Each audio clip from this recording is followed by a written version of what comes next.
उठाओ, प्रोफेसर सलीम चिश्ती ने PhD की है, वो लिख रहे हैं इस वाक़े को। तेरे पीर का नाजायज बच्चा है।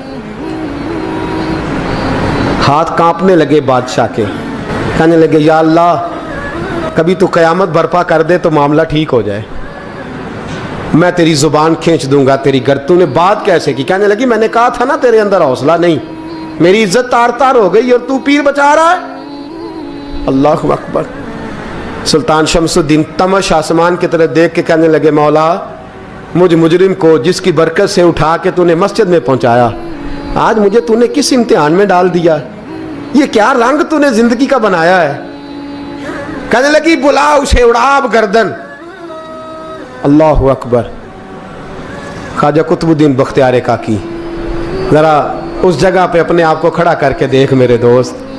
जो शख्स दिल्ली के बाजार में निकले तो दुकानें बंद हो जाएं, औरतें घरों में घुस जाएं, जिसके नाम पर चर्चे हों दीन के, वो शख्स लाठी टिकाता टिकाता। उर्स मनाने आसान है, ढोल ढमक्के करके घरों को जाना आसान है, पर ज़रा इनकी राहों का मुसाफिर तो बन इन्होंने अंदाज क्या इख्तियार किया।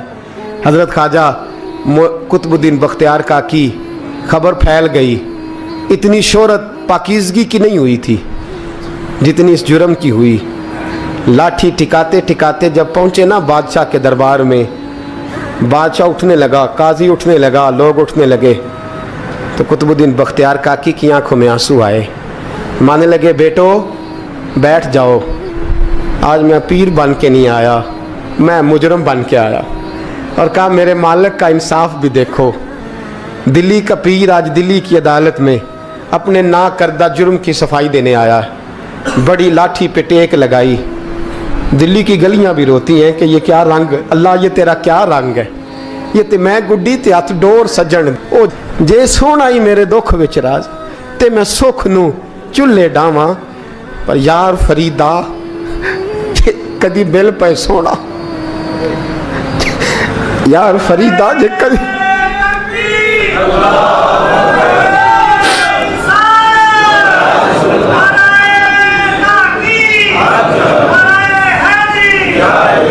ये कदी मिल पे सोना, बस ओनू रो रो हाल सुनावा।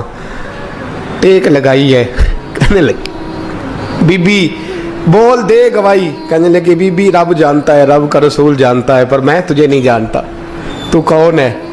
कहने लगी अच्छा वो लोगों को भेज के तहज्जुद के बहाने पिछले दरवाजे मुझे अंदर बुलाना, रब तेरा भूल जाना। फिर रोने लगी, फिर मकर करने लगी। मुझे बताइए ऐसा कोई मुकदमा हो तो लोग क्या कहते हैं? यकदम हालात बदलते हैं कि नहीं बदलते? दिल्ली का माहौल ही बदल गया, सारा सारा रंग ही बदल गया। औरत तो हिंदू थी, उसने तो झूठ मूठ के कलमे भी पढ़ रखे। अल्लाह अकबर। ख्वाजा साहब पूछते हैं गवाह है कोई तेरे पास? तो 4 कलमा पढ़ने वाले खड़े हो गए। अल्लाह करे कलमा पढ़ने वाले बिका ना करें, आमीन तो कहें। तो खड़े होके कहने लगे हाँ हमने आते भी देखा है, जाते भी देखा है। ख्वाजा कुतुबुद्दीन साहब ने नजर उस्मान की तरफ उठाई, कहने लगे अच्छा जो तेरी मर्जी, मैं गुड्डी ते हथ डोर सज्जन दे, वो जिंज रखे उंज रहना है, वाजिब नहीं विच शरीयत मंदा खसम नू कहना। कहने लगे सुल्तान यार एक रात की मोहलत नहीं दे देता? मैं सवेरे, सुल्तान भी रो पड़ा कि पीर साहब मैं नौकर और मैं मोलते, अच्छा हुजूर जैसे मर्जी। बाहर निकले, खादम कहने लगा हुजूर सवारी पे बैठ जाएं। तो मानने लगे नहीं यार आज पैदल जाना है।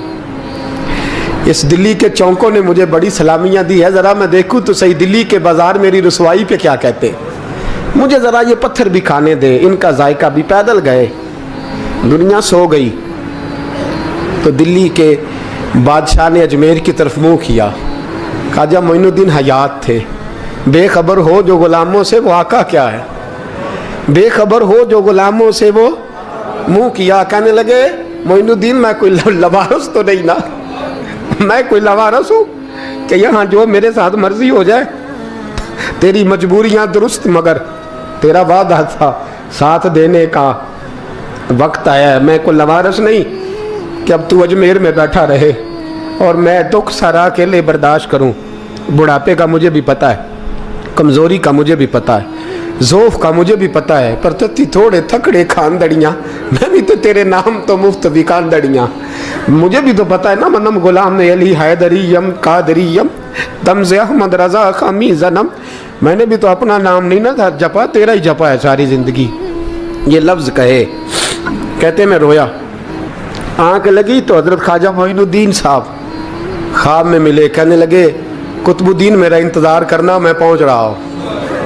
मेरा इंतज़ार करना, मेरा इंतज़ार। क्या कहा मियाँ साहब ने? कहते हैं माली दा कम पानी देना होन या पक्के, ये पीर मुरीद दे सिर ते ही रहिंदा है, झूठे होन या सच्चे। मैं आया, फिक्र ना करना। हजरत सवेरे उठे, फिर गए अदालत, फिर कहा ना भाई प्रोटोकॉल, मुजरमों का प्रोटोकॉल 4 मिनट ज़्यादा ले लूँ आज आप हजरात। कहते मैं पहुँचा अदालत और जाके जब कहा ना कि हाँ जी हुजूर बताइए, गवाह भी खिलाफ है, मुकदमा बोलें, तो कहने लगे मुझे मेरे शेख ने हुक्म दिया है कि मेरा इंतज़ार करना।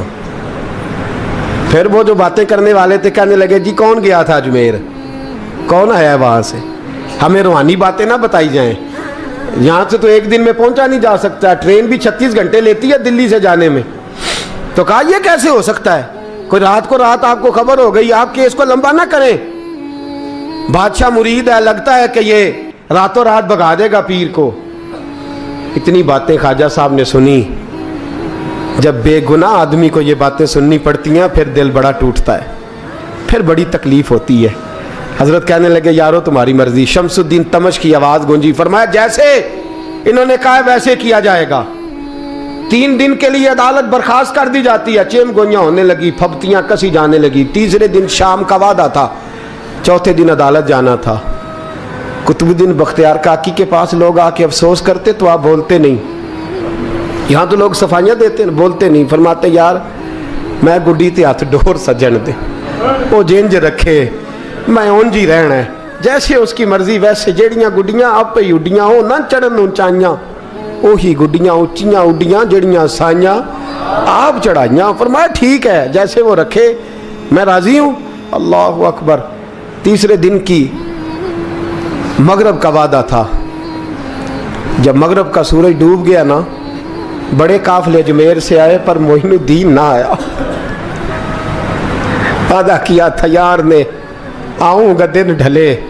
वो ख्वाजा गुलाम फरीद साहब रहमतुल्लाह ताला अलैह फरमाया करते थे ना, कव्वा खाने लगा आंखें तो कहने लगे कागा ये तन सारा ही खाइयो, मेरा चुन चुन खाइयो मास, मेरे 2 नैन ना खाइयो, मैनू पिया मिलन दी आस।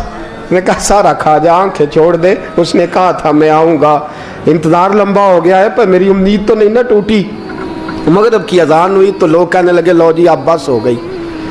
ख्वाजा कुतुबुद्दीन साहब ने अल्लाह अकबर कह के मगरिब की जमात जब मैदान में खड़ी की तो अपनी भी चीख निकल गई, आए नहीं।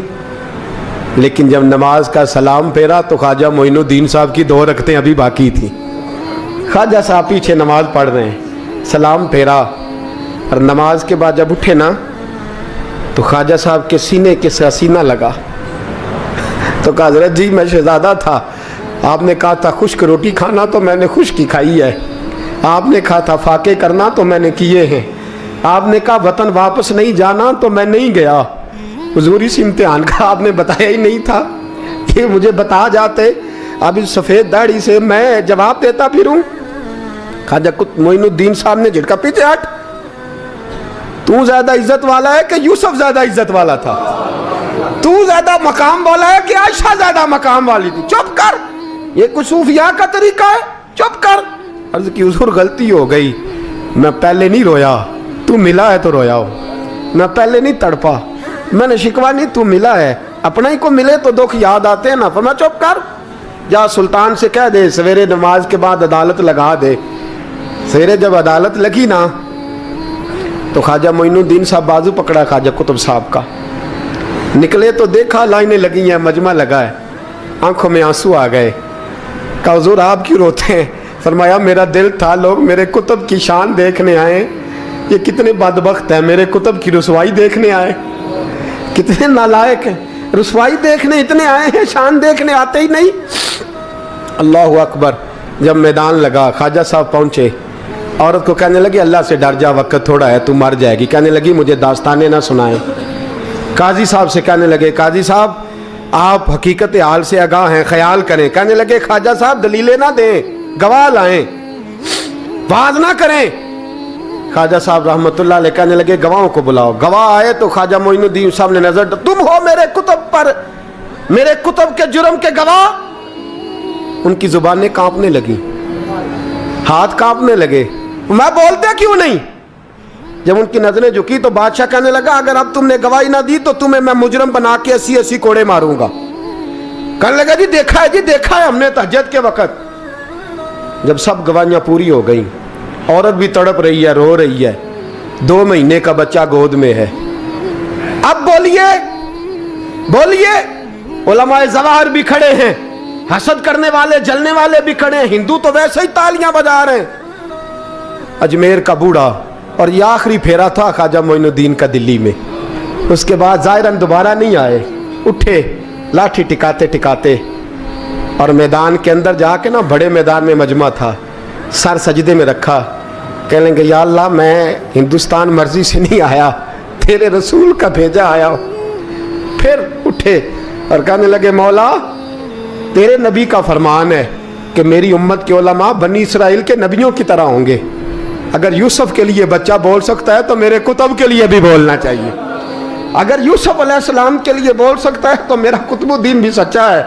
इसके लिए फिर उठे, उस बीबी की तरफ बढ़े। लोग कहने लगे न जाने अब क्या होगा। जब अजमेर के बादशाह ने, अताए रसूल ने, हिंदुल वली ने, इमामुल औलिया ने कपड़ा खींचा और कहने लगे वो बच्चे तू तो जानता है ना तेरा बाप कौन है। 2 महीने का बच्चा। जब नाना बोला तो बीबी कहने लगी अब क्या कर रहे हो, बच्चे भी कभी बोल रहे हैं। मैं बीबी चुप कर, इन्नल्लाह अला कुल्ले शैइन कदीर, मैं कमजोर रब का मानने वाला नहीं, कुदरतों वाले रब का मानने वाला हूं। वो चाहे तो बच्चे भी बोलते हैं। कुरान कहता है हजरत ईसा बोले थे इन्नी अब्दुल्लाह आतानी अल किताब। मरियम भी तो वली अल्लाह थी, वो नबी तो नहीं थी। अगर वली अल्लाह बनी इसराइल का हो बच्चा बोल सकता है, तो अगर वली अल्लाह मोहम्मद अरबी की उम्मत का हो तो बच्चा फिर भी बोल सकता है। यूं कपड़ा हटाया, बच्चा बोल। 2 महीने का बच्चा मां की गोद में उठ के बैठ गया और बच्चा बोल के कहने लगा अस्सलामु अलैकुम या वलीउल्लाह। जब ये लफ्ज अदा किए तो नारे लगने लगे, लोग रोने लगे, बीबी बेहोश होके गिरी। फरमाने लगे मुझे सलाम ना कर, मेरे कुतुब की बात बता। कहने लगा कसम है अल्लाह की इज्जत की, वो सामने मजमे जो सरदार बैठा है वो मेरा बाप है। कुतुबुद्दीन तो बेगुनाह है, कुतुबुद्दीन तो बेगुनाह है, मेरा बाप तो वो बैठा है। ये काजी भी साजिश में शरीक है। कई मुसलमान खरीदे गए, ये गवाह खरीदे गए। जब गवाही हो गई, बच्चा ये लफ्ज कह के अल्लाह अकबर कहता हुआ फिर चुप कर गया। ख्वाजा कुतुबुद्दीन साहब का बाजू पकड़ा, ख्वाजा मोइनुद्दीन साहब ने मजमे से बाहर निकले।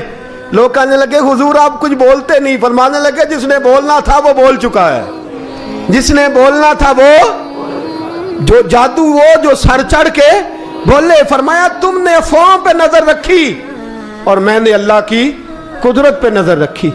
तुमने इसके किरदार को जोड़ा और मैंने इसके किरदार को तामीर किया।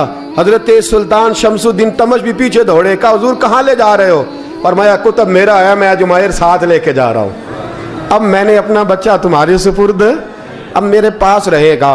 तुमने सताया मेरी औलाद को, अब ये मेरे पास रहेगा, मैंने नहीं तुम्हें देना। लोग राहें बिछा के, नजरें बिछा के बैठ गए, पाँव में गिर गए। कहने लगे हुजूर हमारे लिए नहीं, रसूलुल्लाह के दीन के लिए, हमारे लिए नहीं, तामीर शरीयत के लिए, अदाए सुन्नत के लिए छोड़ जाइए। ख्वाजा साहब कहने लगे कुतुबुद्दीन जा, तुझे छोड़ के जाता हूँ, अब कयामत तक कोई तेरी रुसवाई की जरूरत नहीं कर सकेगा। अजीज याद रख, ना अफवाहों पे लगा करें, ना किसी बरादरी, किसी कौम, किसी शख्स के बारे में ऐसी बातें। यहाँ तो लोग गड़ के चीज़ें लाते हैं, गड़ के चीज़ें लाते हैं, और जिनकी हैं उनके पास